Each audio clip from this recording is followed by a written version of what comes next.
Krishna, everyone. Welcome back to the third episode of our very special monthly podcast, a super exciting one, the debate Harmonizing Contradictions. So, come back in time with me to the late 1960s, where Srila Prabhupada, His Divine Grace Abhay Charana Bhakti Vedanta Swami Srila Prabhupada, was on a flight along with his personal servant, His Grace Pradyumna Prabhu, along with a few other devotees, His Holiness Indradyumna Swami Maharaj as well. So all of them were settled, and the announcement came that all of you please shut your windows. And now we are about to take off, and we are going to play an in-flight movie. The moment they heard the word in-flight movie, Indradyumna Maharaj thought, well, we are in Krishna consciousness. We can't be watching a movie. So immediately he popped open his Bhagavad Gita and started chanting the shlokas. Dehinosmin yata dehe, and he was going down the line. Just in a few minutes, where he heard somebody chuckling. He said, who is chuckling? So he saw to his left, and there was Srila Prabhupada enjoying an old silent movie of Charlie Chaplin and laughing his heart out. And he started, he was puzzled. He's like, are we even supposed to watch movies? What is Prabhupada doing? So he signaled to Pradyumna Prabhu. He said, hey, come meet me at the, restroom. And he walked there and he said, can you please check with Prabhupada? Why is he watching a movie? And then when he asked, Prabhupada smiled and said, the humor of Charlie Chaplin is original, and Krishna is the origin of all the original things, including humor. So, my dear friends, today that is the exact topic that we are about to explore, the role of humor in spirituality. So, if we can chant our way back to Godhead, if we can serve our way back to Godhead, if we can even eat our way back to Godhead, why can't we laugh our way back to Godhead? So, for this special podcast, we have a very special topic, laughing our way back to Godhead, the role of humor in spirituality. And in order to understand this relationship between humor and spirituality, we have with us someone who is like a walking encyclopedia, a great scholar of scriptural knowledge, but yet he has the knack of presenting that knowledge in a very light-hearted way. Someone who carries the weight of so many responsibilities, but yet somehow manages to keep a smile on his face, and somebody whose thoughts, whose words, and whose qualities are so profound, but yet he takes himself very lightly. And although he's been helping us harmonize the contradictions in this podcast, he has also beautifully managed to harmonize the quality of gravity and the quality of humor together in his own personality. He's so grave yet so humorous. So please join me in welcoming the coolest sannyasi monk that I know, His Holiness Bhakti Padma Saurav Pracharak Swami Maharaj. Hare Krishna Maharaj, Dandavat Pranam, Jai Jai. Srila Prabhupada. Welcome to the podcast. I thought you were talking about Amogli, Prabhu. Oh, that's coming next. That's coming next. There we go. Start with laughter. Great. It's a great beginning. It's a great beginning of the podcast. So, on this special podcast with a special topic, we also have a very special guest. So, he is someone, the moment you take humor and spirituality together, you can't help, but his name is the first one that flashes in your mind. So, he is someone who has the art of presenting deep spiritual wisdom, humorous style that is so natural. And with this humor, he has gained over 3.5 million followers across various social media platforms. Especially, he has a huge youth following, and humor has made him globally famous. But yet, at the same time, that same humor has got him into hot soup at times. There are people conspiring to get him banned. There are people running campaigns against him just to get one sorry from him. But every single time they flock like sheep, he hunts them down single handedly like a lion. And every single time they try to take him down, he rises like a phoenix, stronger, better, and even more famous. So you have already guessed, and you're seeing him on the screen. So we have with us the Vice President of ISKCON Dwaraka, New Delhi, the Director of ISKCON Youth Forum Dwaraka, motivational speaker, a great orator, youth icon, social media celebrity, the one, the only, His Grace Amoglila Prabhu. So Hare Krishna Amoglila Prabhu, Hare Dandavat Krishna Pranam, Mataji. Jai Thank you Srila for Prabhupada. kind words. Jai Shri Prabhupada ki jai.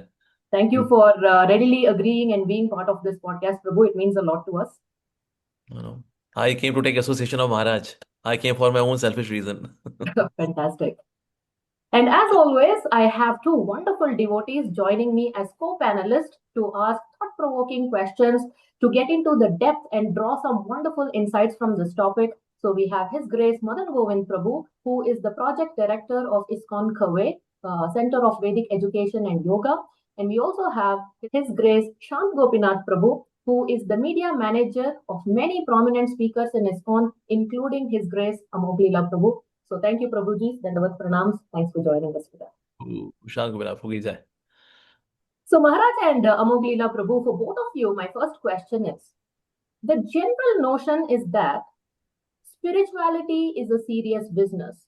Sit in some place, silently, meditate, have a serious conversation with Krishna. They are like, what is this? Singing, dancing, laughing? What are you people? Is this like a club or something, or is this a temple? So the general notion is that spirituality means serious. And they also think the more advanced one is, the more serious one has to be.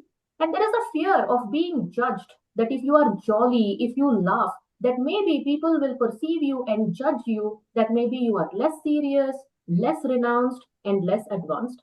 So while this is the general perception out there among general public and even among devotees actually, so what do you both think? What is the role of humor in spirituality? Okay, first Maharaj can answer yes. Yes, Mother. Yeah. To be serious in material life is actual humor.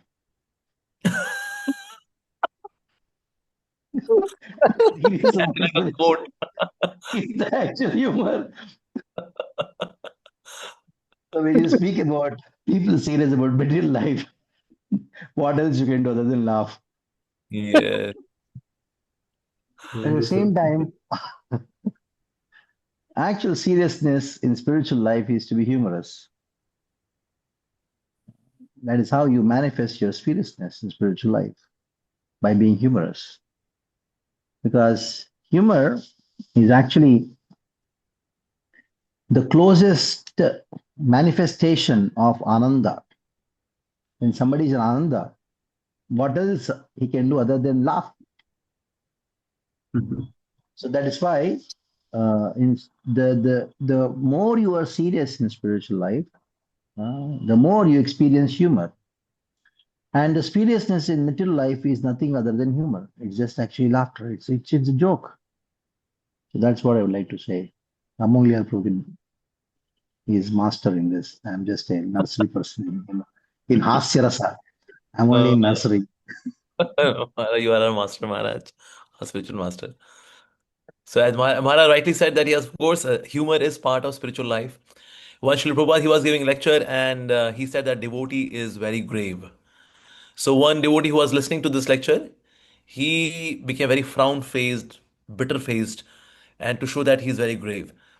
And then after the lecture, Srila Prabhupada met him, and then he said that, why you have such a face? What happened to you? What is wrong? What's wrong with you? He said, Srila Prabhupada, in your lecture you mentioned that devotee is very grave. So now I am very grave. And then Srila Prabhupada started laughing. He said, becoming grave does not mean that you should have frown face, a bitter face. No. Being a grave in bhakti means you are grave in Shravanam and Kirtanam. But you are friendly. You are witty. You are jolly. He said Prahlad Maharaj was very jolly. Although his father is doing so many atrocities, but he was jolly. I am jolly. I am witty. And then he gave his own example also. So in personality, a devotee is certainly light-hearted. Like once he was explaining that how people we preach to people that they should chant, and people say can't, and everyone is laughing.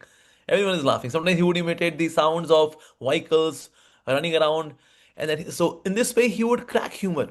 Like one reporter, she was having mini skirt and she was interviewing that why you people Hare Krishnas have bald heads.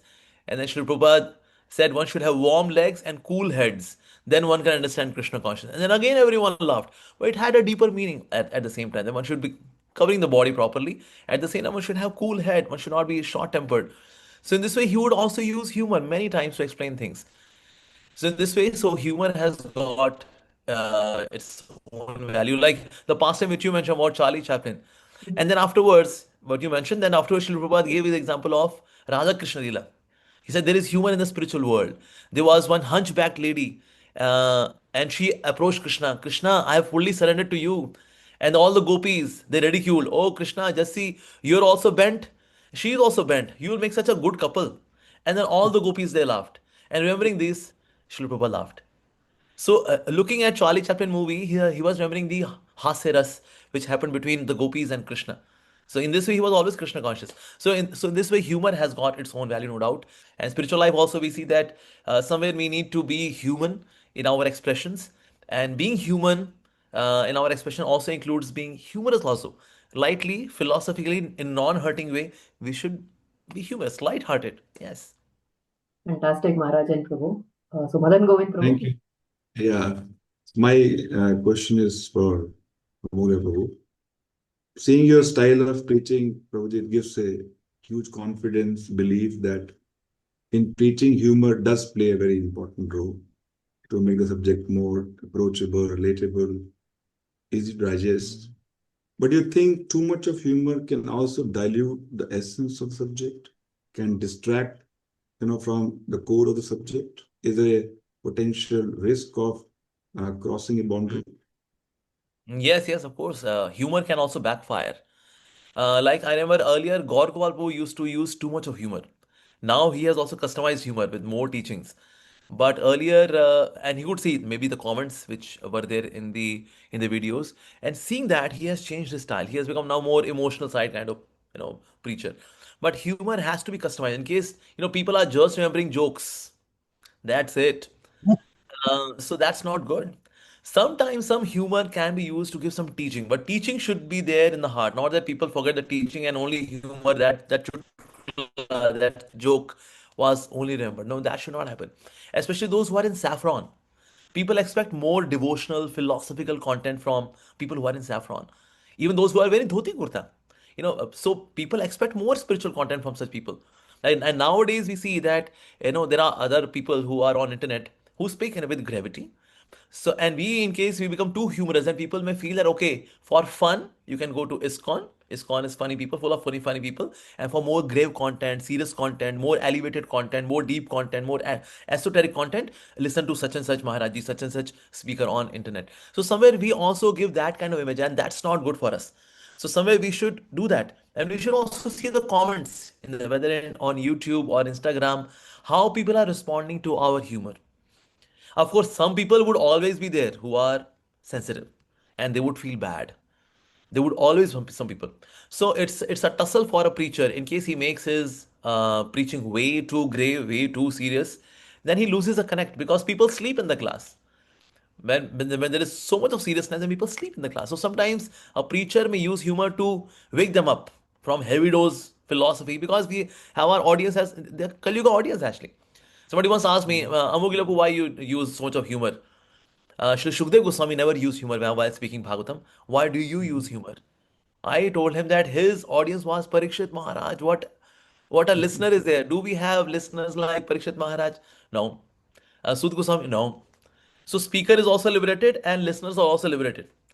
But in our case, neither the speaker is liberated nor the audience is liberated. So that's why some humor sometimes is required to wake people up, and then again, some philosophy can be given when they are awake. So in this, but yeah, but we have to balance it out, and teachings must come out of a joke, not just it was just good humor. It was good kapal bhati, nice kapal bhati pranayam, and that's it.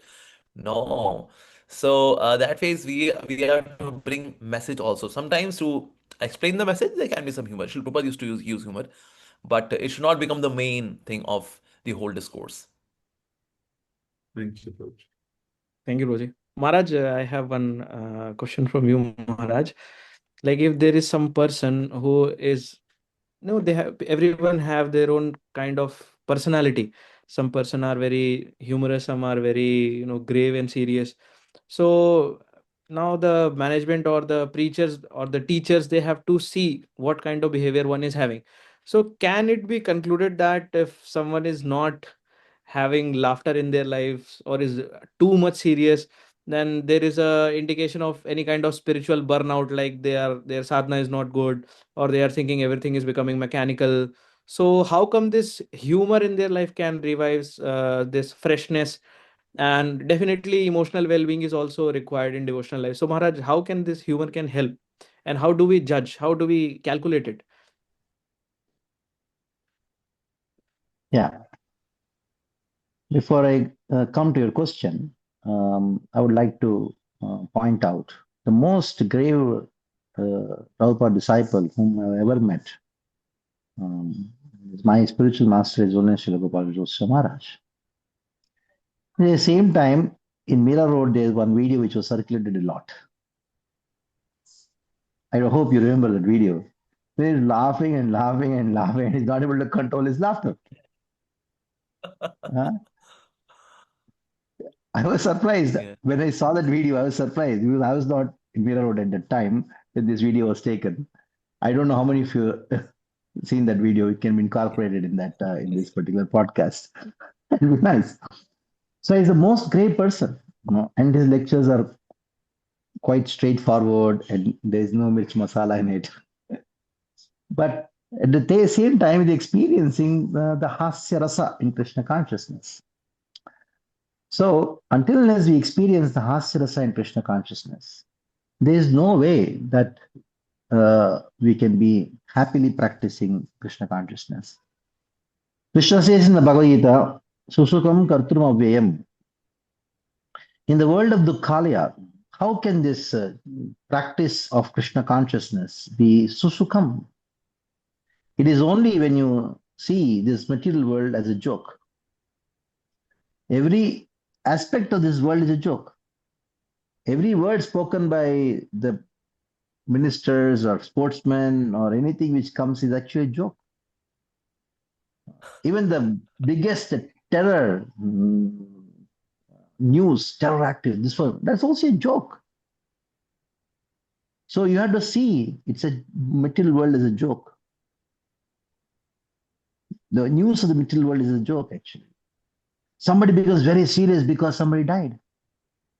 That's also a joke because anyway, you're also going to die. He doesn't understand that. So you make a joke out of a fool, isn't it? And everybody in the material world is a fool. So it's a joke for you. That's how you see. That is why Krishna says in the Bhagavad Gita that you have to see Nanyaha Gunebhyaha Kartaram Ita Drishtana Pashyati Gunebhyaha Param Veti Madbhavam Sadigachati. So verse says Nanyaha Kartaram Pashyati Nanyaha Kartaram.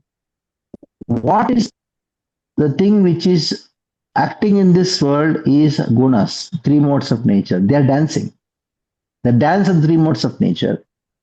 And still the person thinks, I am the doer. That is a joke. The soul has nothing to do with his stomachache, nothing to do with the divorce, but still is crying. Oh, I'm divorced, I'm divorced. It has nothing to do with the soul, but he's crying for no reason. Is it not a joke? Somebody thinks, I'm wealthy. He's not wealthy. It's a joke. He's not. So every single statement spoken by a materialistic person is nothing but a joke because it is the dance of the modes of nature. At the same time, seeing this material world, Krishna is laughing. I told you in the Bhagavad Gita, this dukkhalaya beta, and you were trying to find sukha and getting, and then coming and trying, crying to me. So Krishna is laughing at this material world. What else you can do other than laugh? Either you look at the material world, you can, or you look at Krishna, both are laughing. It is actually humor. So when you experience that humor within your heart and present the grave philosophy, that's called preaching. You preach the most serious and highest philosophy, but while experiencing the humor within your heart.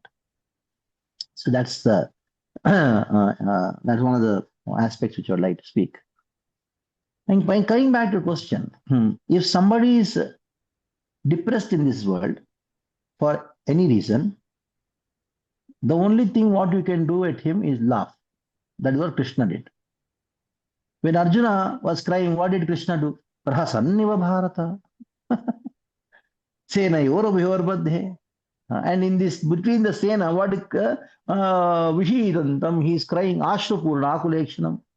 Seeing this Ashrupurna Kulekshanam, this eyes of Arjuna filled with tears, what did Krishna do? He wanted to laugh, but he controlled himself. When the laughter is controlled, that becomes smile. That's how Bhagavad Gita starts. How there can be no serious subject matter than Bhagavad Gita, but it started with the smile. Actually, laughter of Krishna, which laughter of Krishna being controlled, became a smile. Hmm. So we think Krishna is a sadist, but no, he's not a sadist. But he is looking at the ignorance, the foolish activities, the foolish speech by Arjuna. In spite of Arjuna's speech being so wonderful, if somebody hears the first chapter of Bhagavad Gita, they think actually Bhagavad Gita is spoken by Arjuna, not by Krishna. Huh?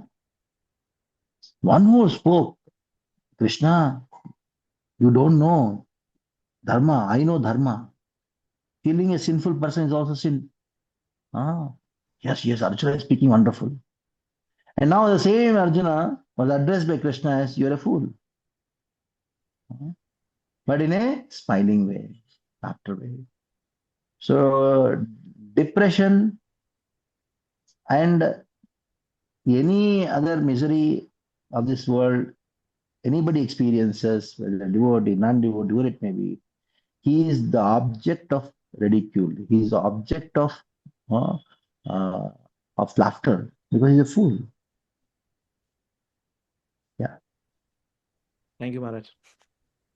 Very nice. Thank you, Maharaj.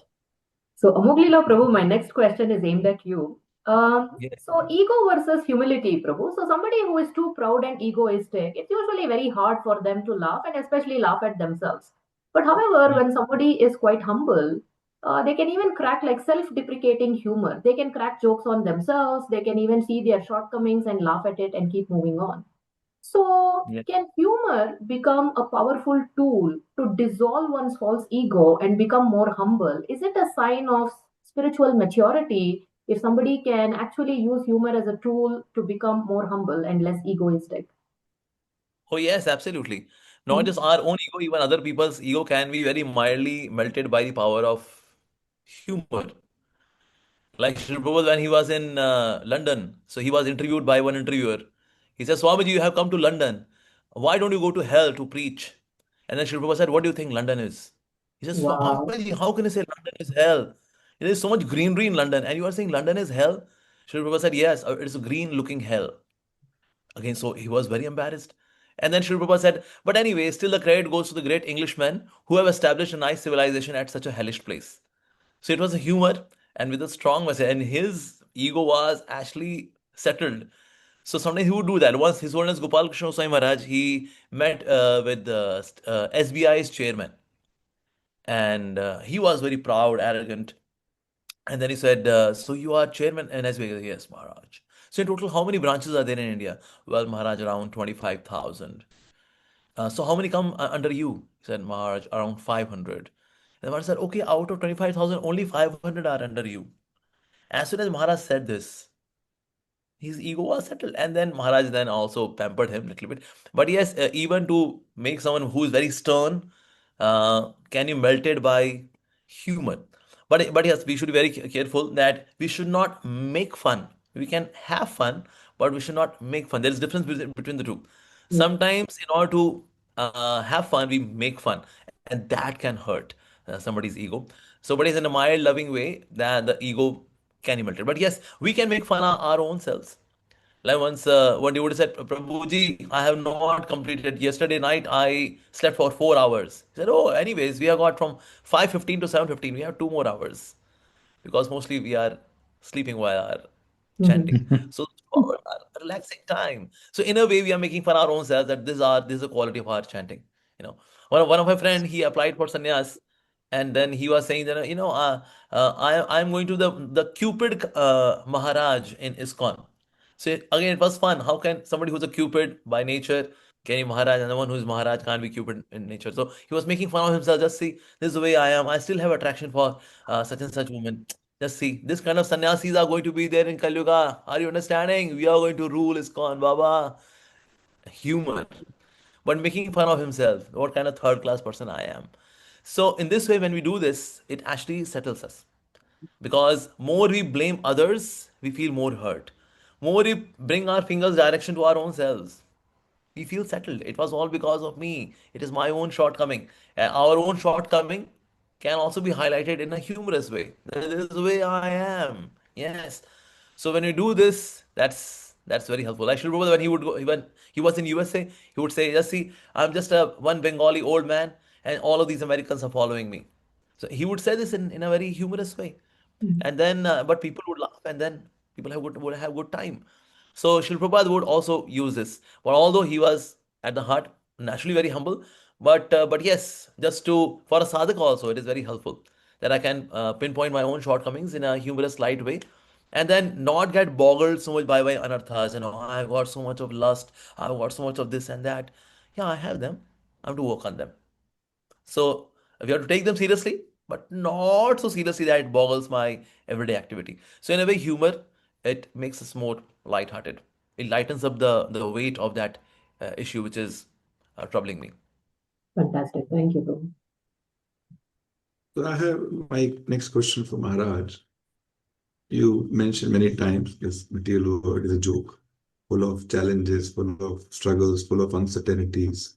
So cultivating a sense of humor, Maharaj, can actually help lighten this burden of this material world. Yeah, continuing the same topic, humility means what? Accepting the truth. That's humility. As simple as that. It is not that I am great, but I have to act as if I'm not. That is not humility. Accepting the truth. Death is truth. Accept it and laugh your way towards death. So when recently one person told me, my mother is in ICU, and then I just saw certain grass and said that, now why you want to trouble your mother even at the time of her death? Get her back to home and then chant Hare Krishna.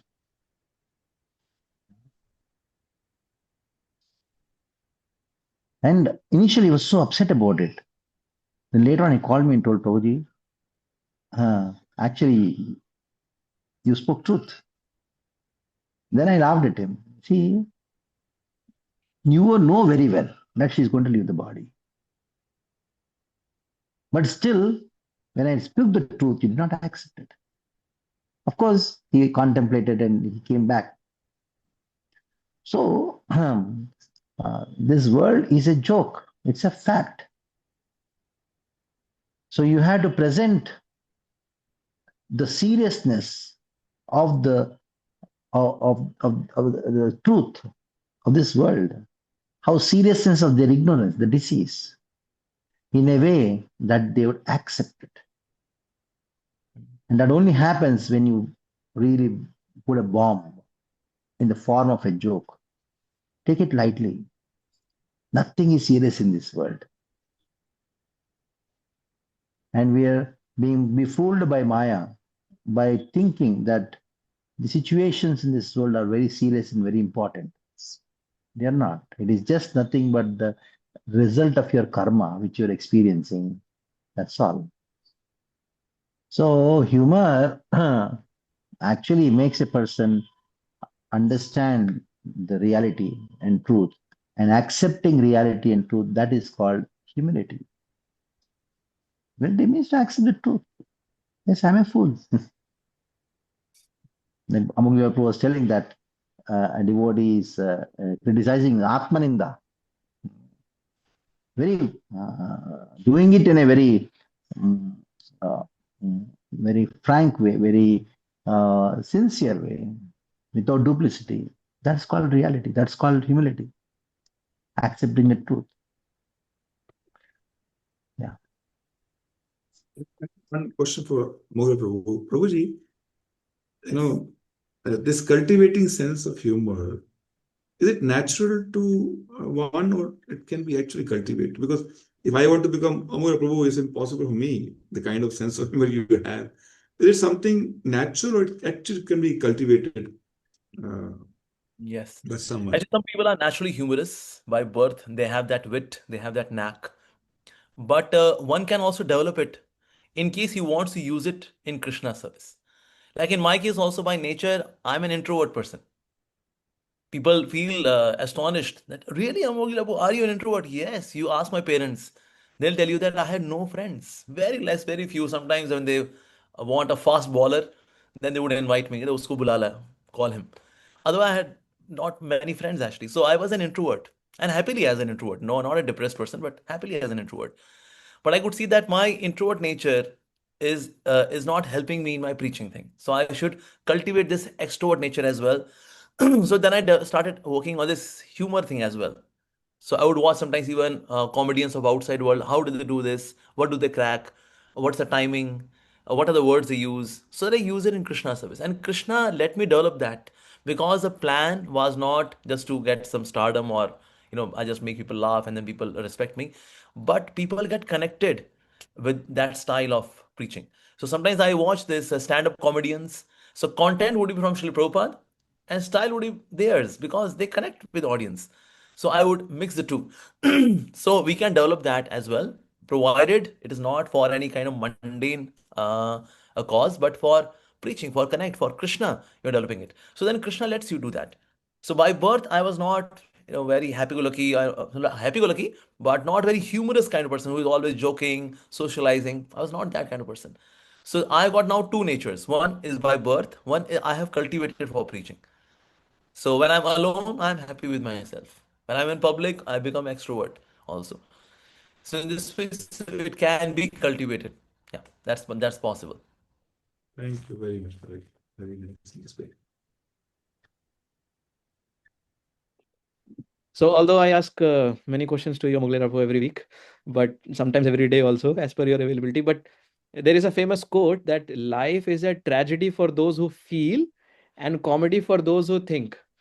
So, if we take this quote in Krishna conscious context, then what is your vision for this? And our spiritual intelligence, does it help remain detached from this material world? Because Mm. there are some kind of people who take humor in humorous way, and there are some who get very offended very fast.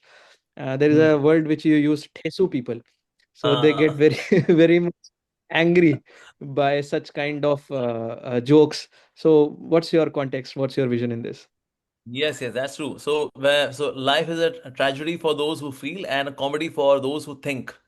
So and that's what Sankhya, the purpose of Sankhya is this. When we dissect the world in matter and spirit and all that, then all the glamorous view or glamorous perspective of the world, it is crumbled down. Just imagine if the most beautiful woman or the most handsome person, and we just dissect, here is the lung, here is the liver, here is the kidney, here is the intestine, and all, that whole erotic feel is gone because I dissected the whole thing. So Sankhya, one of the purpose of Sankhya is when we differentiate between matter and spirit and the source of both, that dilutes that romanticized image of the material world. Like Srila Prabhupada would call material world as zoo. In the morning also today we are hearing from Haldar Maharaj, like Krishna is like a prince, and sometimes prince has got in different cages, different animals, he plays with them. Similarly, that's like a zoo, the material world. Some people are very ferocious, some people are very good-hearted and all that. It's a mix of everything. And Krishna is like a prince who just enjoys with this, and whenever he wants to wind it up, he can wind it up also. So that's humor part. Like one Shri he was traveling, and there was some repair work on the road. So there was one board: temporary inconvenience, permanent convenience. Shri Prabhupada said, no, that's false. Material world is permanent inconvenience, temporary convenience actually. It is the other way around. So in a way, he cracked a joke.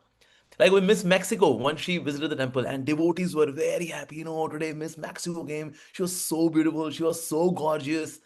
And then Shri Prabhupada said, but her stool smells as bad as your stool. And then that was like a humor, but that cracked down the whole thing that, oh, Miss Max was so beautiful, but her stool is as bad as your stool. so, so in a way, but that brought detachment. That although somebody is very beautiful, very gorgeous, very handsome, good looking, but in the morning, the content which comes out, wow, That's the way the factory is. So the humor is very helpful in detaching ourselves, no doubt. Like once there was a dustbin, on the dustbin it was written, put your waste here. Srila Prabhupada said, then maybe entire world should be put here in this dustbin because this material world is such a waste. No, it's a joke thing, light-hearted thing. But he is expressing, like Sri Jiva Goswami said, all this romanticized attraction in this world can be changed, can be crumbled down, crashed down, very in a very simple thing. Just make organs which are outside inside and inside organs outside. That's it. All the attractions would be gone. Just imagine a most beautiful lady or most handsome person, their organs are hanging outside and they're walking. In case somebody is having constipation, then view becomes even more beautiful. So, so just outside organs becomes inside and inside organs become outside. All those romanticized images of the material world would just disappear. So humor used by our Tattvacharya, Shri Jiva Goswami. So that phase by humor we can bring detachment from the material world and all those romanticized and colorful and flashy perspective over the material world can crash down. Thank you, bro. Especially the examples. In Mexico, The graphic humor, bro. Very funny. Shri Prabhupada humor. So, Maharaj, I just wanted to ask something from Mahabharata. So, in Draupadi's case, so she laughed at Duryodhana. However, it was very unintentional and she didn't really intend to hurt his ego or anything like that. But, however, he took so much offense. And then it just led to a chain of events, finally ended up in the Kurukshetra war, where it was this massive massacre that took place. So, especially in today's world, people's egos are so fragile. It's almost impossible to say anything without offending someone somewhere. Someone will take offense, it's granted. So, how can devotees and especially preachers be cautious in the way we present philosophy with tinge of humor, but at the same time try and be cautious in a way that it is not unintentionally hurting people's egos? Like one very interesting point Amulya Prabhu told, that is, we should have fun but not make fun. So Duryodhana, when he was walking in the prastha, there he saw a water body and kept his foot there. It was glass. And he went further and he saw a glass and he kept his foot. It became water body and fell down in water. He saw a door, but it was window. And he was walking up the stairs. He was just in the same stair. So this was the technology which the Yakshas built with. And Draupadi saw this and then she laughed. There is a saying in Kannada, Halukudre chandalla, henna nakkudre chandalla. Means if the milk overflows because of the heat, that is not so good. The same way, ladies laughing loudly, especially in front of men, that is not very, it's not very culture. They can laugh in their in their in their own rooms and then joke and then talk because hasya parihasya parihasa is sakya rasavardhanam. Tadana bhayam vatsal rasavardhanam. Hasya parihasya sambhashanam. Sakya rasavardhanam. For having friendship, like you require this comedy and joke. When two, three friends are there, they're talking, they just do something like that. There is some cut jokes. That increases their friendship. It is not they're fighting, but actually that increases the friendship. But as etiquette, in women should not do it in public because that will offend men and elders and all. It's a very important thing. And also, there are etiquettes to be followed. There should be laughter, but at the same time, there should be etiquette to be followed. Where you are laughing, you should not laugh in front of elders. Where you are doing this hasya parihasya, that has to be very much kept in mind. If their training is there in the Vedic culture, you can have this hasya rasa experience without offending others. When it comes to the preachers, Srila Prabhupada is the best preacher. He used the Hasya Rasa to the perfection. One of the places, I don't know where it is mentioned, but I heard from one of the devotees, Atmaguru was telling, there's Atmaguru Prabhupada disciple. He said, Prabhupada became very serious, and everybody became very serious. And Prabhupada told, I have a problem. What is the problem? What is the problem? I cut a joke and nobody laughs.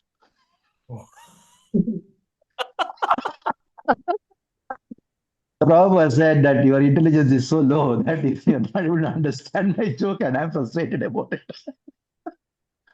Just imagine you cut a joke and nobody laughs. People's IQs, you have to laugh, you require IQ.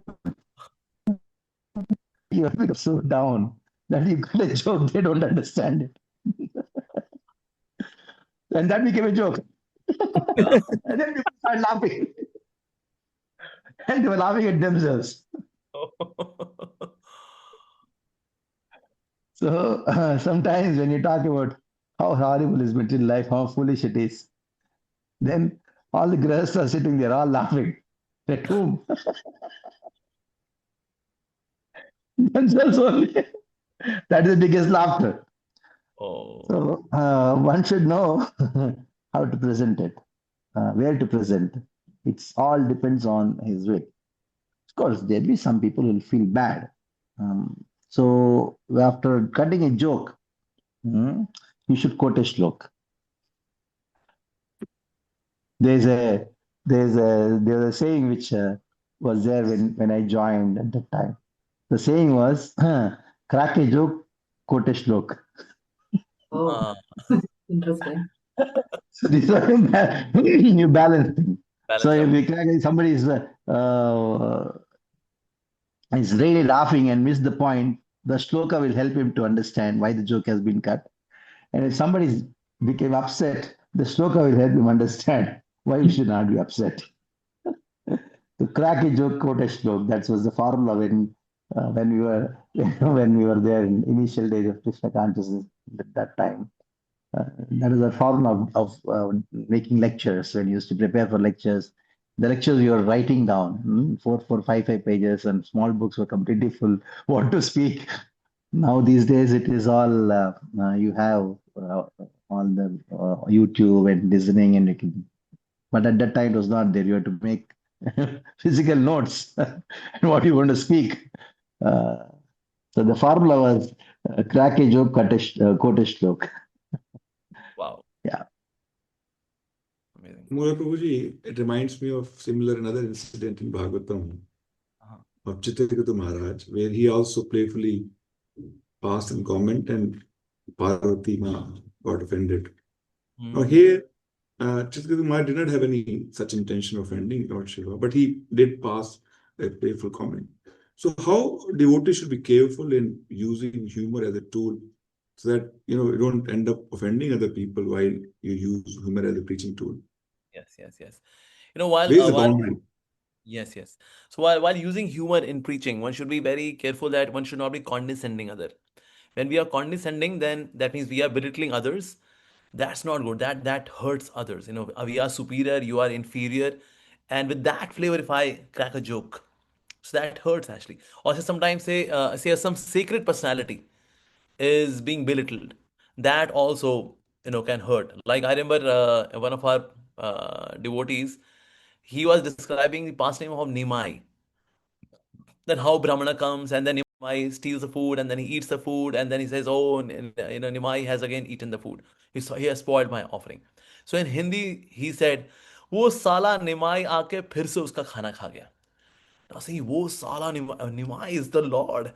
But because he's coming from some Morena kind of place, from there people are freely they just speak. So, but they don't misuse it like this. But he said, "वो साला निमाय फिर से आके खा गया." And this preacher was banned for 6 months. How can we use this word? So someone who's sacred to you, sacred personality, if he is spoken in a way which is inappropriate, that can hurt people. Or sometimes that person may not be sacred, but is considered sacred by a certain class of people. So then also out of context, few things can be taken and that can hurt them. So we should be careful about that. And also, when there is ego but not compassion. Like one of our preacher, he was giving lecture. Now, so one person got up in between because he had some uh, things to take care of. So preacher had heard that, how dare you get up in my lecture? He was hurt. His ego was hurt. So in Hindi he said, "कोई मर रहा है क्या तुम्हारा? Is somebody dying in your family?" Now that person was really hurt.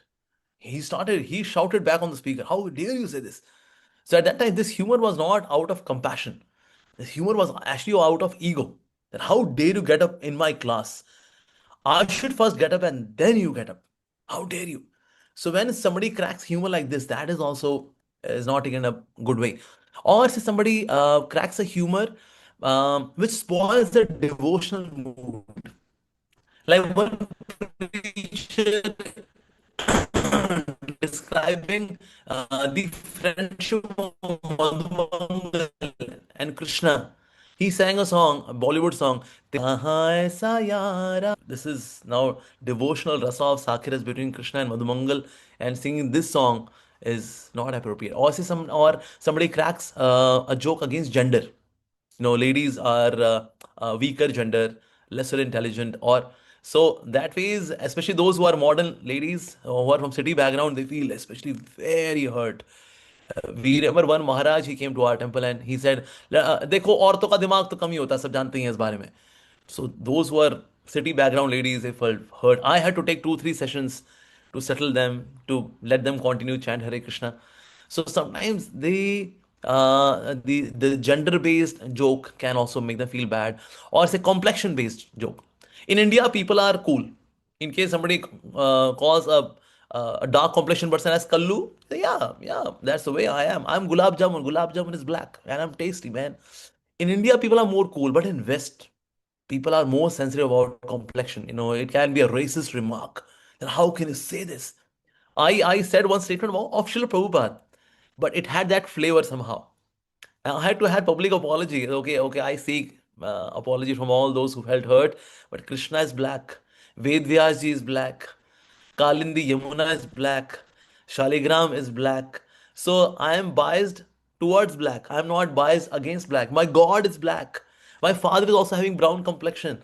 So, but still, I seek apology from all those who felt hurt. So, regarding complexion, sometimes people feel bad, or say regarding a certain place. Sometimes people say, just to call somebody not so intelligent, they may say, "Ab Bihari hai sala." Bihar, to say Bihari, mean people from Bihar. Now that can be hurting. From Bihar, there are so many IAS officers, but you are saying, yeah, you speak like a Bihari. All these Biharis. So from a certain area, or from a certain province, when we highlight them, and we are having such belittling remark, that can also be hurting. So that's why we should be very careful not to hurt anyone. Of course, we learn this by some making mistakes. Like in my case, I learned by my own mistakes, because earlier we were habitual of addressing people who are sitting there only, not with internet audience. I have got relationship with this audience who are sitting here, but not with that audience who are listening live. So on a joke on which they laugh, it may not be a joke for them. So nowadays, in this internet era, things have become more sensitive. So that way we should be careful. Somebody may not take things out of context, crop it out of context. What you told before, what you told after, the purport and the context is taken out. Only that thing is now floating on the internet, which appears to be condescending others. So that way we should be now more conscious. Thank you, Prabhu. Thank you, Prabhu. Maharaj, this one is for you, Maharaj. So we have been seeing examples of Chitraketu Maharaj, Draupadi. So there's one more where the queens who laughed at the deformed body of Ashtavakra. So laughing at oneself and laughing at others. Already Amoglila Prabhu said that he has cultivated this personality of humor. So Maharaj would like to know from you, Maharaj, that what it takes to get this spiritual maturity or emotional maturity with humility, and how can devotees cultivate this self-deprecating humor instead of humor that targets others, Maharaj? So again, the same principle comes. Just laughing at somebody is not humor. Laughing at somebody's being disfigured or that is not humor. That is offense, because Rupa Goswami clearly says that na prakritam bhakta janasya pashe gangambasam budbuda penapankaihi brahma durottam bagacchati dharmaihi. So it is if the subject, the laughter should not be person oriented. It should be the subject oriented. What is that subject? Krishna consciousness. So whether Chitraketu's thing or Ashtavakra's thing or Draupadi's thing, that was person oriented. Of course, all three have different contexts, but still it was person oriented. We are not actually laughing at a person, we are laughing at the subject, or presenting the subject in a humorous way, or bringing out humor in that particular subject, which is quite grave, and it has been served nicely as in the form of in a humorous way. There is a distinction. You have a distinction between the person and the subject. There may be a person who is behaving in a awkward way because of ignorance, and instead of directing it to the person, make it a general thing. Humor is like an atom bomb. You use it properly, atomic energy. Use it properly, then you can bring electricity out of it.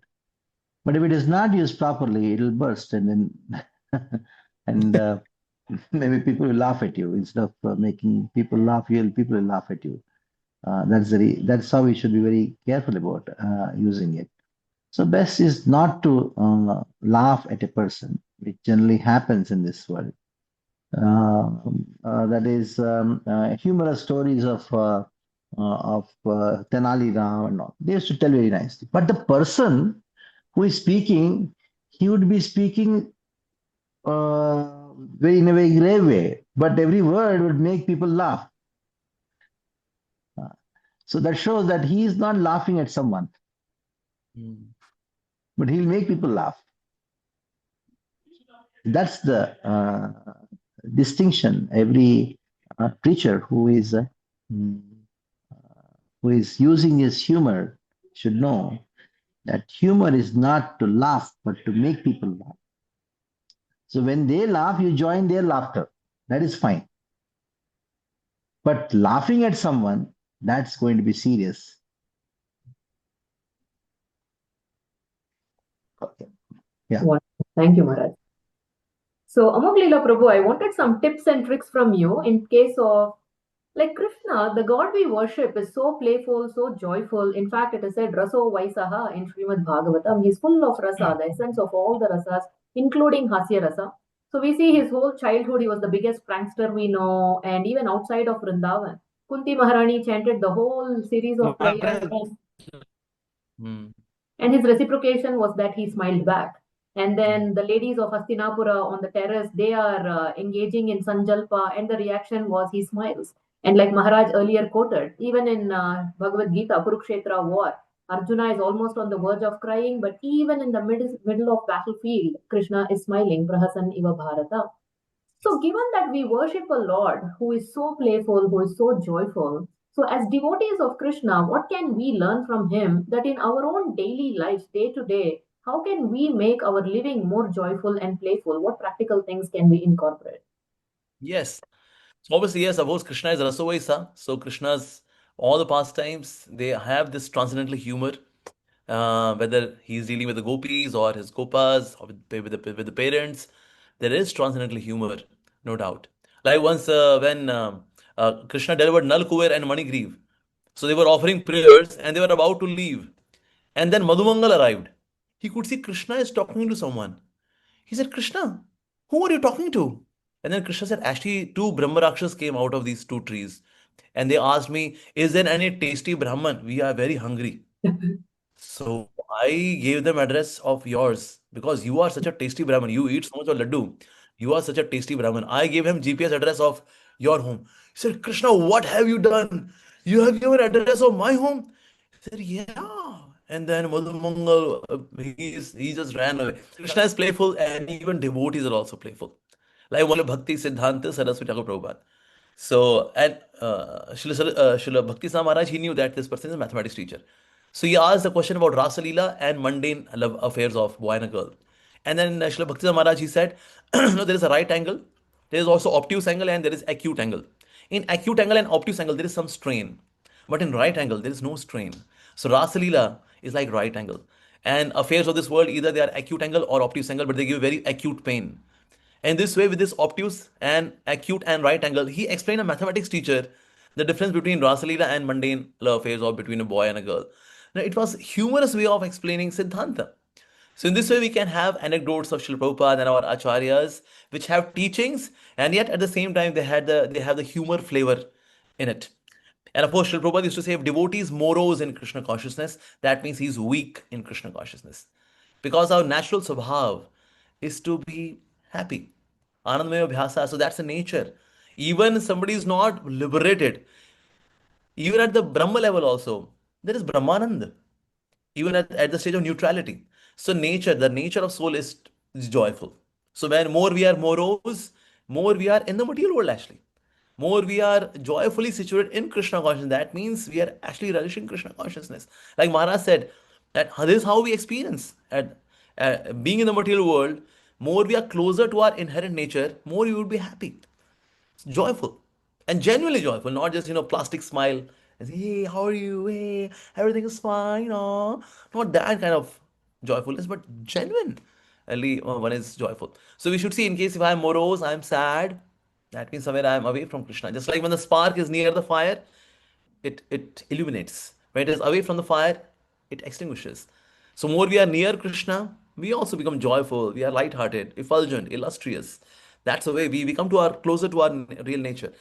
And then more we are away from Krishna, then we become sad. Then smoke covers a spark, which is Maya. And then we become sad, morose, disappointed on small things, on petty issues.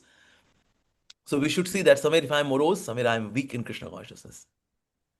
Wonderful. It reminds me of Maharaj in one of his lectures. He was quoting Prabhupada's anecdote. So Prabhupada's servant came and said, Prabhupada, there is a devotee waiting for you. He seems to be pretty morose. So Prabhupada said, is he really a devotee? So in Hindi, Maharaj was saying, Bhakt hai to dukhi kaise, dukhi hai to bhakt kaise. What can I say? Yes. Maharaj, in Bhagavad Gita, Krishna categorizes everything in this material world in three modes: Sattva, Rajas, and Tama. I was wondering, can humor also be expressed as Tamas, Rajas, or Sattva? And also, can humor be like categorized on it? How humor would look like on a transcendental platform beyond even these three modes? Yes. Everything is in three modes, humor also in three modes. When the humor is directed to a person to hurt a person, that is in mode of ignorance. When humor is there in such a way that it is just meant for self-aggrandizement, that is, humor is in mode of passion. When the humor is meant for the purpose of humor, so that everybody can become enlivened, at least temporarily, that is mode of goodness. When the humor is centered around Krishna consciousness, then the humor is transcendental. So we are talking about transcendental humor. Thank you very much. Very nicely explained. Thank you, Maharaj. Very crisp and precise. Maharaj, so in the beginning, one of the answers you said that bhakti practices is su sukham kartum avyayam. But Maharaj, like every practitioner by heart, if he says that, I don't know about others, but definitely for me, like chanting is definitely are one of the main aspects of bhakti. But it doesn't feels like very joyful process, Maharaj. It's very tough to. It says that bhakti is very easy, chanting is very easy, but when we sit down in front of Tulsi Maharani, offering all the prayers. Yes, okay, health is also almost fine, but in Delhi, it won't be fine anyhow. But it doesn't feel very joyful. And it says it is very effortless. Bhakti is very effortless. But Yes. so much of effort just to chant one Hare Krishna Mahamantra and hear it properly. So, Mara, how can we bring, like, how humor can be used to become so light-hearted so that we can actually do bhakti in actual susukham way? Maharaj, please guide Maharaj. I'll tell my experience today morning. I was chanting the Hare Krishna Mahamantra. And lot of thoughts were coming of different things. And then I remembered Krishna is non-different from holy name. And I started laughing at myself. In spite of chanting for so many years, I'm not able to recognize the simple statement that is Abid Tattvat Nama Namino. And I've quoted this verse a number of times in lectures. And I was laughing at myself. You're a crazy person. You are speaking something you never realized. Then after that, this chanting became fine. Wow. All the thoughts went away and somehow it became more. So what else you can do other than laugh at yourself? Even the most difficult circumstances, you can laugh at yourself. Yeah. Maharaj. Thank you. Leela Prabhu, I have one hot question coming towards you. Yes, So yes, please. it's nothing new for you that once in a while, with the mass appeal and the kind of followers you have, once in a while, people are waiting like predators to get you into trouble. So they're all over the place trying to ban you and running campaigns against you and things like that. And especially in a world where people's attention span is so low, like you yourself were telling in one of the college lectures, we have overtaken dolphins also. Our attention span is less than 8 seconds now. So people do not have, you may have spoken like for an hour, hour and a half, fantastic lecture with amazing points. But they will take 30-second clip, 60-second clip and say, take it completely out of context, misconstrue. And it's almost impractical, impossible for you to really explain yourself because no matter what you do, people are hell bent on misunderstanding you. So in Hmm. such situations, I am going to paraphrase. I heard you in one of your Guru Maharaj's, his Holiness Gopal Krishna Goswami Maharaj Vyasa Puja offering, you were saying you were in one such situation. Correct me if I'm quoting it correctly. So your Guru Uh-huh. Maharaj was trying his very best, like a loving father, trying to reduce the duration of your ban. And you went to Yes, Maharaj and said, Maharaj, this time I'll go to Vrindavan and I'm going to read Chaitanya Charitamrita. So your Guru Maharaj uh, said, Amog Leela, I'm trying to cut down the duration of your ban and you are planning a vacation. So, yes. so my question was, how can you remain so cool in such hot situations? How do you keep your sanity? And what is your way of coping or handling such hot situations? Yeah. When situations are hot, it is actually hot. So although I avoid controversies, but once they happen, then I enjoy it. Although I try to avoid it as much as possible. So first thing I see that when people take things out of context and then they try to malign my image. So I see this as a good report for my preaching because Sri Prabhupada used to say that when people are disturbed by your preaching, that means it's a good preaching. In case there is no agitation, no disturbance in the opposite party, in this godless society, there is no disturbance. So then that means preaching is not having any potency. So in case if I'm shaking their roots, then of course people would say such things against me. So I see this as a good report card for my preaching that I'm disturbing some antagonistic people and then they misconstrue or they take things out of context against me. They're doing proper conspiracy against me. So that's one thing. So when as soon as they come, the things do not really bother learning attitude behind any incidents, then that learning attitude it actually dilutes the intensity of the whole thing. And also we see that through my example, others will also learn. Amogila Po got stuck in controversy because of such and such thing. We should be very careful. We should not do this. So somewhere it's like Krishna's plan that other preachers may also learn from my example. And why I'm used by Krishna for such a training program is that I'm famous. So that's why if I get into controversy, it will be actually known to others as well that Amogila Prabhu got stuck because of such and such thing. So we should try to avoid it. We should not make such a remark. We should be very careful. Or in case such a thing comes to us, and how we can avoid it or we can dodge it. So in this way, others are also learning from my examples. That's the plan of Krishna, like that. Also, I see that that is a time I should spend more time with Krishna. Maybe I'm spending too much time with the world. although for preaching thing. But Krishna wants that, okay, Amoglilas, take a back seat, chant more rounds, read more, hear more, come closer to me. Like sometimes, when some worker is working at the ground at the ground floor, so contractor may say, hey, but he's not listening. So he takes a stone and then throws at his head. And now he's wearing a helmet, although, so it hits his. Hey, what? And contractor says, come, I've got some sweets for you. And then he goes up, and then there are some sweets. So sometimes we are way too busy in this world. So then Krishna sometimes hit. Yes, Krishna, hey, come closer to me, chant more, read more, spend more time with yourself, do more sadhana. So in this way, that time is very good. Like when there was ban on me, at that time it was 1 month ban. In that 1 month, I was quarantined, and I could complete Krishna Sandarbha. Now it Yeah. is huge. Krishna Sandarbha is big. So which I would have taken months to complete. I completed in 1 month.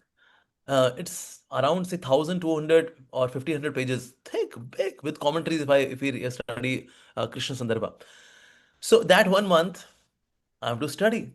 So that phase, I was very thankful to all those who put a ban on the issue itself. That was like a blessing for me. I was spending more time to read Shastras, which I would have done in many months. I could do in 1 month. So that phase, it is good, and we should see that in a world of godlessness, the path of preaching Krishna consciousness would not be so rosy. So when we have this expectation from the material world, then also it doesn't hurt you much, because you know that the path is not going to be so rosy. Mhm. Although Krishna has already kept it way too rosy. But in between, little bit of thorns, pinprick is there, so that we become more conscious. And from our example, other devotees also become more conscious. So in this way, we remain pacified, and we know that it's a temporary thing. That thing would be over. That's it. Good times were also temporary. Bad times were also temporary. Mhm. So what okay, why? How long will this go on? Well, everything is temporary. Good times, bad times, temporary. So we have to just tolerate it and keep moving. Brilliant, very nice, Prabhu. Prabhu, if you don't mind, because of the technical issue, just the prarabdha part you said, can you please repeat? We were not able to hear properly. I don't want to miss out on that. So prarabdha is sometimes there is a prarabdha. I should see that it is my own prarabdha from Mhm. a past life, or maybe in this life. It's my own karmic reaction which is coming to me. So I can't blame this person or that person. Like sometimes people get into blaming ISKCON. No, what has ISKCON done with me? I gave my life to ISKCON, Prabhu. I gave my life to ISKCON. And these people are doing this, treating me like this. This is platform of ignorance, Ash. We are reaping our own karma. So some devotee or some person can become an instrument to give me that karma.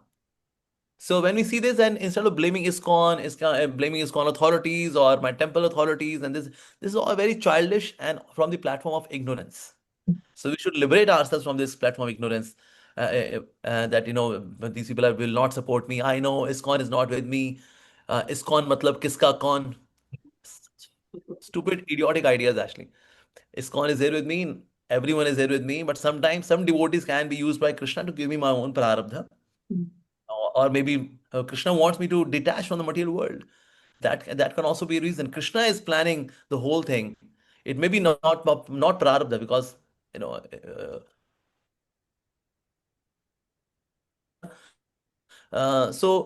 things can be planned by Krishna, so that I become more detached. Mhm. Maybe somewhere I was not so fixed up in my Krishna consciousness. So Krishna can make a plan also like this. So his whole life is like a laboratory. In this, Krishna will make my bhakti stronger. When we have this faith, then whether it is prarabdha or maybe it is not prarabdha, it is Krishna's plan. Rather, the devotee should think like this. It is Krishna's plan.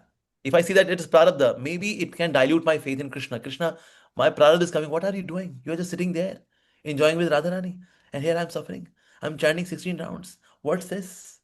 So that can dilute my faith in Krishna. So I should see that whatever is happening in my life, whatever, even if it is my prarabdha, Krishna is using it. Krishna is the supreme control. And to purify me. Even if it is not prarabdha, Krishna can create it. Again, to uplift me. So when we take like this, see like things with this perspective, and it's not that I'm just convincing my mind, otherwise it is prarabdha. No. Mhm. It is actually Krishna's plan for his devotee. So those who have given their lives for Krishna, Krishna is also personally in their lives to take care of them.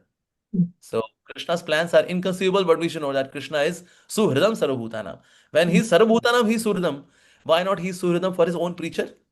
Of course, he is super duper Suhridam. He's a topmost well-wisher. So when we have this conviction, then isko laga la to life jhinga la. Very impressive and very mature. Thank you, Prabhu.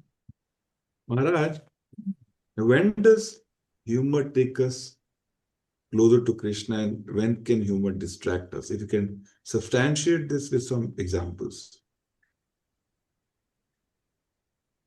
The best humor which can take us closer to Krishna is to read the pastimes of Krishna, where Krishna is enjoying humor along with his friends, Sakas and the Sakis. Because there's no much humor with in the Vatsalya Rasa, because their humor is also there, but it is secondary. But the Sakas and the Sakis, the pastimes of Krishna with the Sakas and the Sakis, that is Sakya Rasa and the Madhuri Rasa, there is humor. So engross our mind in that humor, that is called Krishna Kanda, the perfection of humor. So now, when the same humor, when you try to see this world and then make humor of this world, that will help you in trying to be not part of this material world. That is the second level of humor. So these two are Krishna conscious. One is Vijnana, other is Anandamaya. So you have 5 koshas. So Anandamaya kosha, humor at the level of Anandamaya kosha, is engrossing our mind in the humorous pastimes of Krishna. At the level of Vijnanamaya kosha, that is to see this world and make a joke out of it, that will keep you aloof from this world, that is Sadasat Bedam. So that is at the level of Vijnanamaya kosha. And all the other humor at the level of Annamaya, Pranamaya, and Jnanamaya, these are all material and they'll distract us from Krishna consciousness. Especially, like we have the example of Draupadi laughing at Duryodhana, and seeing some devotee or somebody in this world cracking some jokes which are not going to remind them of Krishna. Those jokes, which are like husband-wife jokes, are too many these days. Too many husband-wife jokes. Actually, which remind them more of their husband or their wife instead of Krishna. So these are going to take us away from Krishna. So those that humor which takes us towards Krishna, and the humor, the pastimes of Krishna, they are transcendental. And apart from these two, others all actually not humor at all. That's not on the name of humor. It is very serious. Your serious situation will take you to a serious situation that is wasting your time. You're playing with time, playing with death. That is seriousness. When you engross your mind in the humor of this world, that is a very serious thing, because you are playing it with death. It is going to take you to death. That's what it is. Thank you, Maharaj. Thank you, Maharaj. To you and Prabhuji, to you also. You both can contribute in this. So we know that a community is very prospering when it is happy. Now, currently, India is also in very low level in happiness index, although surveys are very fraud also. Anyway, so when people, they are very free to laugh, connect, and enjoy with each other, that is actually a happy community. And this humor, it also deepens relationships. It creates a kind of warmth. So Maharaj and Prabhuji, how can we consciously build a culture of, healthy and prosperous laughter in our temples also and devotee communities as well? Because we have to deal with seniors, juniors, equals, and everyone. So how to develop? Maharaj and Prabhu both can contribute in this. Maharaj can give, yes. Beginning from Maharaj, yes. You speak. Speak it out.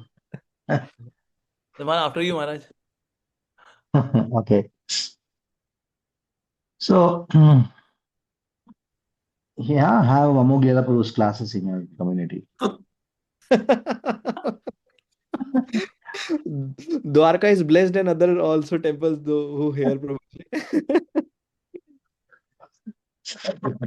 The shortcut way, essential way, practical way, most practical way. Sangat and Jai de Kama. So in your association, devotees who have humor is Krishna, they have blended humor and Krishna consciousness so nicely. So then your community will flourish in that way. The other hand, when you mentioned about this happiness index, it's all a joke. Yes. How can there be any happiness in this world?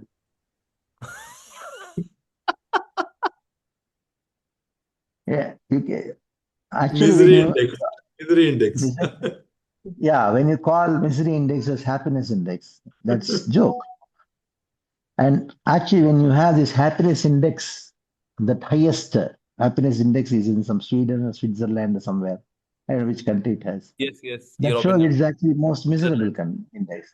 Um, uh, those countries which happiness index is very low, they are actually a happy index, materially speaking.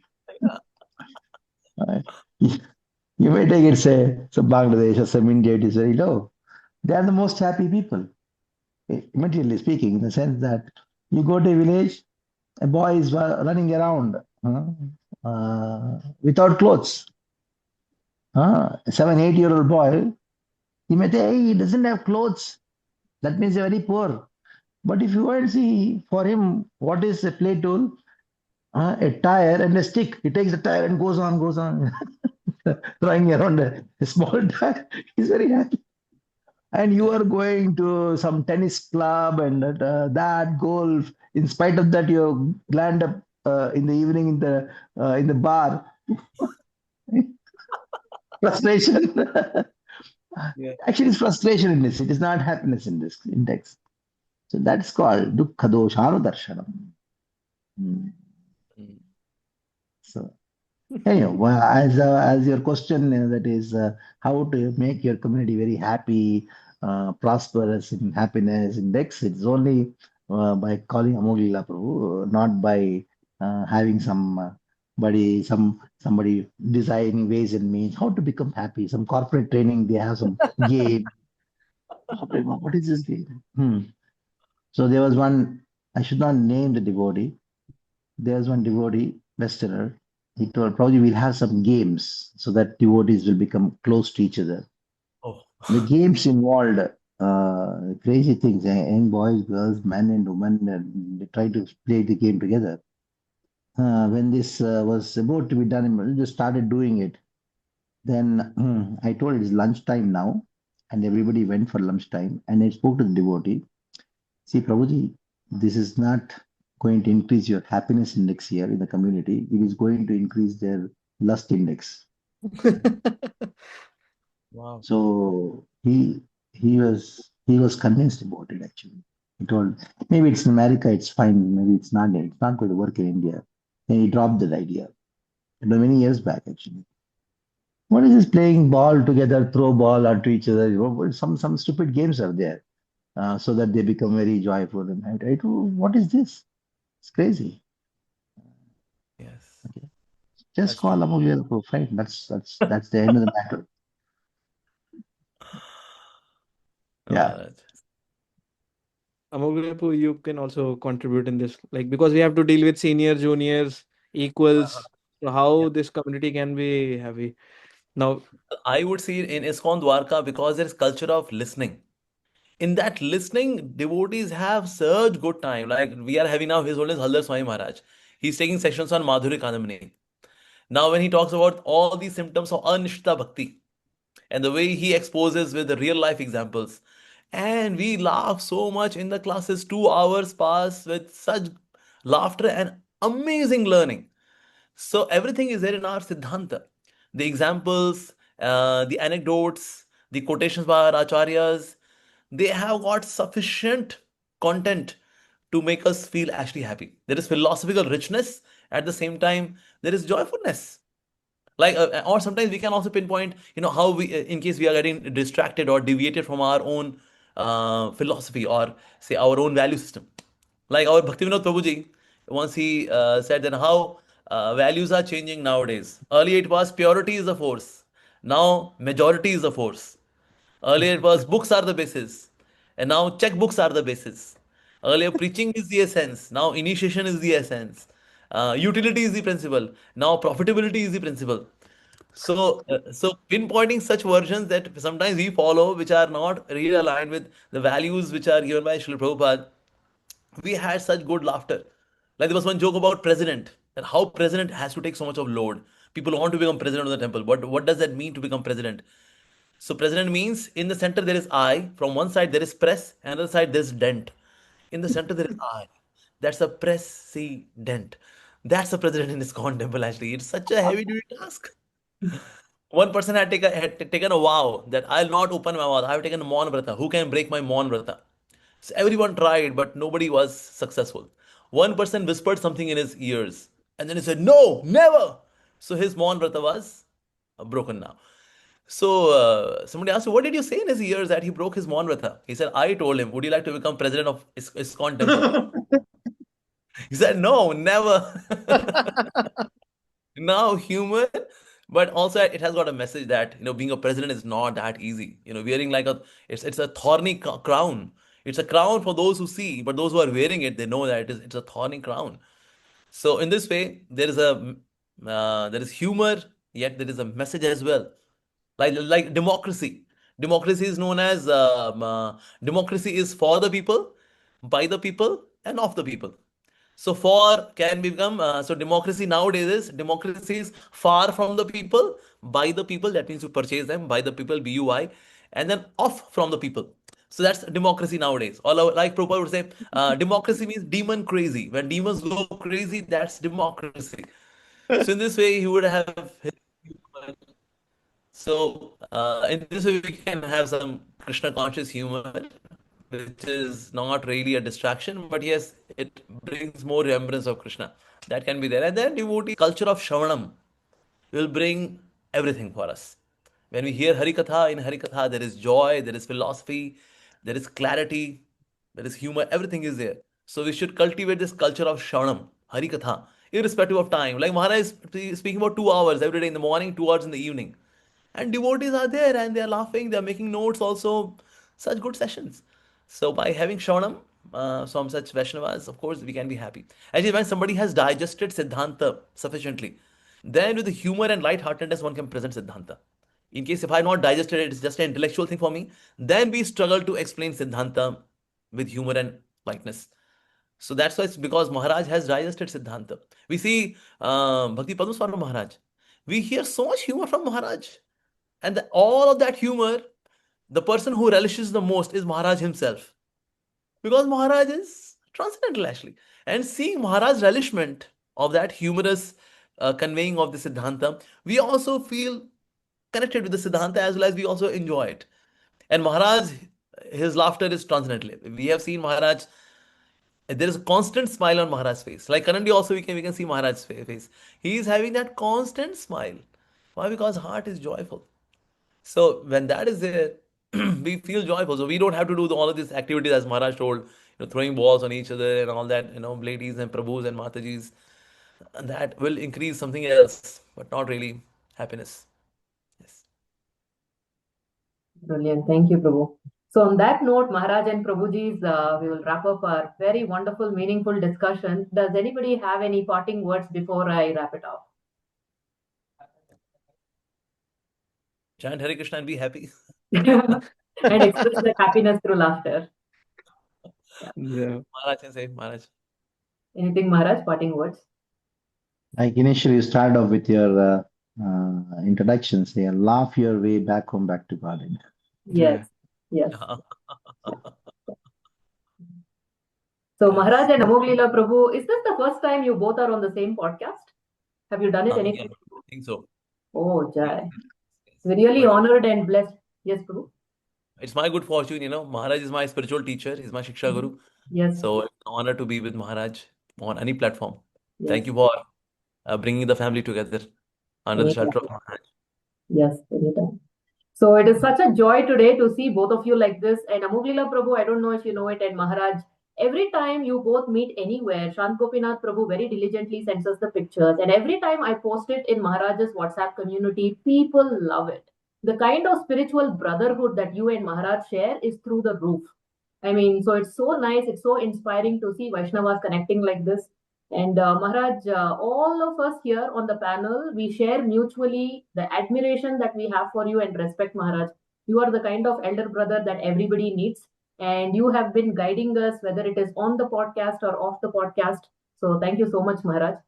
And so, Amoglila Prabhu, you have an open invitation whenever your schedule permits and whenever we have a topic that is suitable for you. Please consider this as your own and please join us. And we would like for you to enlighten us more and more, Prabhu. So, please do come back. We look forward to having more of your association and guidance. Certainly, that would be my good fortune. Thank you. Thank you, Prabhu.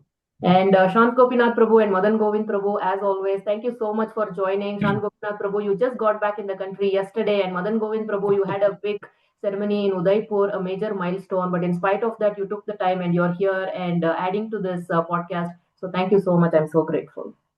Thank you. So, Our fortune.